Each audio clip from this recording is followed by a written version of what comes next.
Hi, everybody. I'm Eric Johnson. I'm the designated broker at Skyline.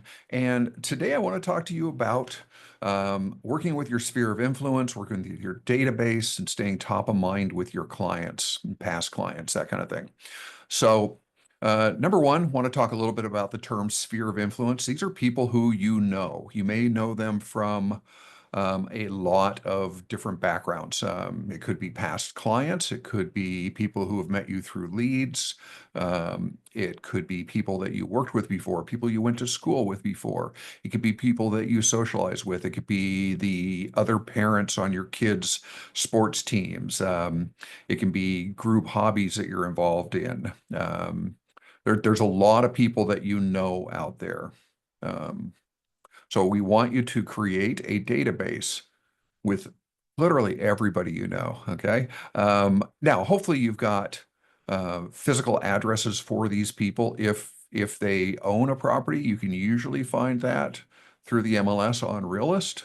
You can actually come up with their physical address there. Um, Telephone numbers, again, that's something that you may or may not have, and email addresses, something you may or may not have.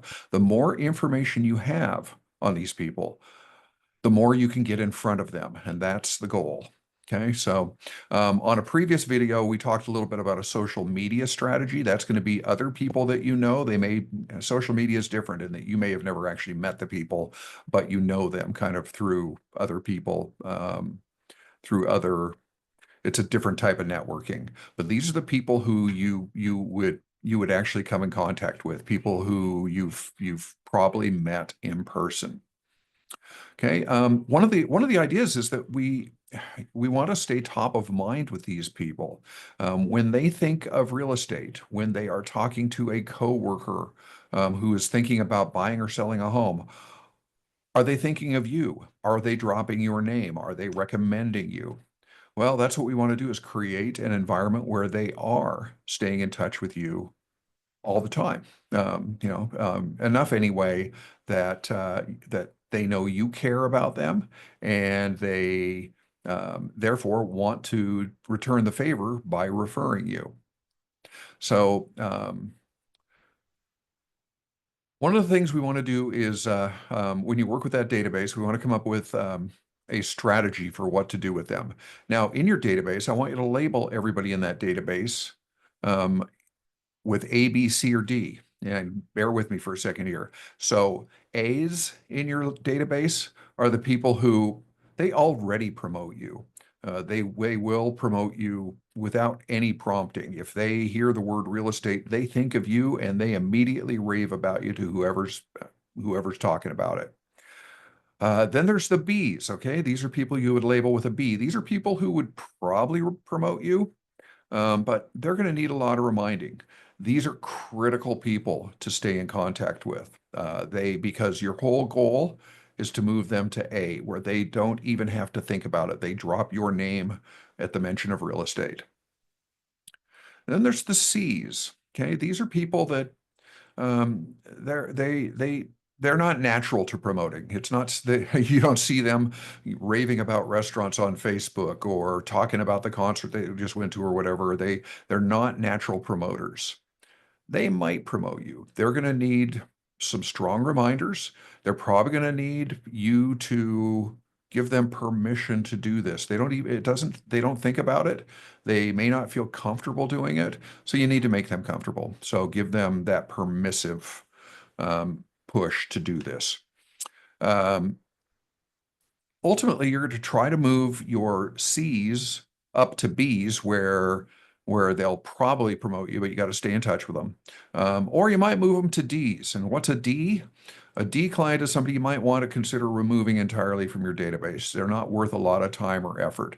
They're probably never going to promote you.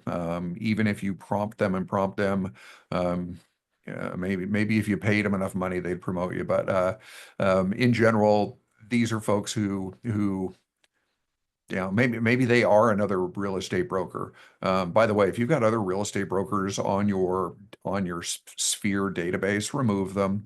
You're not going to turn them into clients. Okay, they're just one of those things. Same. I kind of believe the same thing about social media, in that you can promote to them, but they're going to be looking to promote themselves, not you.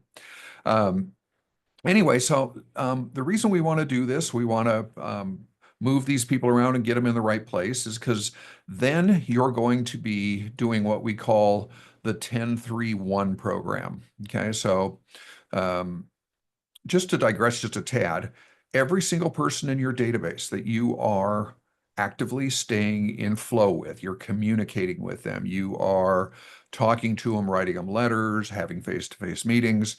Every person in that database that you do this with consistently is worth about $1,000 a year to you. So figure if you've got 100 people in your database and you are actively communicating with them, then it's $100,000 a year. It's a pretty good way to market yourself. It's the number one marketing plan for top producers. Chasing leads, that's great. You can do that all day long. It costs a lot of money and it costs a lot of time and it costs a lot of frustration. If you spend 4 hours a day chasing leads, um, or chasing expireds or whatever, you can probably turn that into $100,000 a year thing too, but you're going to have to probably communicate with about 10 times as many people. So one person is only going to be worth about $100 in a typical lead program versus one person in Sphere program, $1,000 each. So let's talk a little bit about the 10-3-1 program. So 10. This is 10 actual physical phone calls every single day. Okay, this is a discipline program. You want to set this up and do it every single day. Um, you could have your list of people and just keep chipping away at it. When you call these people, it's really uncomfortable calling people they haven't talked to in a while. Well, that's the number one reason to call them and make that your excuse. I haven't talked to you in ages, and I was just thinking about you, and I just thought I'd give you a call and see what's up. And then you can always have an excuse to get off the call fairly quickly. Say, hey, you know what? I've got to run to a meeting right now, but let's get together sometime soon. Can I call you again? That kind of thing. Um, I've had situations where I've called people because I was driving by their neighborhood and they popped into my head and I wasn't on another call. It's a great reason to call them. Hey, I was just driving by your neighborhood. You popped into my head and I just thought I just like call up and say hi. They're going to be so happy that you did this. Okay. You're thinking about them and that makes them feel special. They're not certain you like them. Okay. They they think you do, but they don't know. And it's real easy to fall out of touch with people. And the longer you stay out of touch with them, the more uncomfortable it is. So just that immediate apology of it's been ages since we talked, and I was thinking of you, and I thought I better pick up the phone and call you now. All right. 3. Okay, so we've done the 10 part. Now we're going to do the 3 part. 3. I want you to do 3 handwritten note cards every single day. Just move through your database. And the reason it being is if you think about how often you receive a handwritten note in the mail from anybody, I get a birthday card from my mom. That's about the only handwritten note I get in the mail. Okay. It's like, oh, woohoo, look at this. I've got a handwritten piece of mail when I get things out of my mailbox. It creates a certain dopamine in people. They're excited by it. And when they see it's from you, they're going to be excited. So writing a note, it doesn't have to be long. 3 sentences is fine. It can be something about, hey, I was just thinking about you, thought I'd check in to see how you're doing. Let's talk soon. Love Eric, whatever it might be. On the return address, um, oh, and by the way, so some people put their business cards in these. I like to keep it a little more authentic feeling, and that is I don't put my business card in, but I do put on the return address, it says Eric Johnson, Skyline Properties, and I use the return address for my office. It makes them think of me as a real estate broker. Okay, the cards can be birthday. They can be your client's kids' birthdays, your client's dog's birthday, whatever it might be, whatever was important to them. When you were meeting with these people, you got to know them, you learned things about them. Be sure and make note of that. It can be the anniversary of when they closed on a home or when they sold a home. There's a lot of reasons, but thinking about you is one of the best reasons out there. And then finally, we get to the one part of the 1031. That's face-to-face. So try to set up one face-to-face meeting every single day. Nothing better than actually spending some time. It doesn't have to be a long meeting, although, sometimes it's hard to rein these in. But that said, meeting with somebody, this is how you move a B to an A. And then this is how you make sure that A's know that they are very special. So it could be how you move a C to a B. Okay, these are things you're going to want to do. They don't have to be super expensive, but you do want to set aside some budget for it. You might be just buying them coffee. It might be, hey, let's go down to the Arboretum and go for a walk. Whatever might be a mutual interest, that would be a great thing to do too. It could be take them out to lunch or dinner. That gets a little pricier.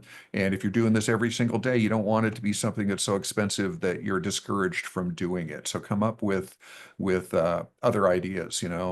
It's hey, I'll buy the coffee. Let's go down to Alki and walk the beach for a little while or something like that. It's okay. So you can come up with all kinds of different reasons there. Now, the other thing I want to have you do is put all of these people into an email program, and your Northwest MLS matrix has one of the best stay in touch methods you can use, but you probably don't know about it. And so that would be create a search for every single person, search around their neighborhood. It might be on the street that they would drive on. It could be that you do the entire neighborhood, whatever it is. The idea being is that when a home hits the market in their neighborhood, we want them to get an email from you telling them about it. When they drive down the street on their way to work, they've already seen the email from you saying that this home went active overnight. And they already know how much it costs. They know how big it is. They know what the photos look like inside.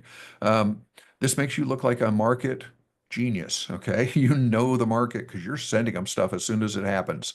And when they see the sign for whoever the broker is who's listing the home, they don't see that sign and they don't see that name as much as they see you because you already put it in front of them.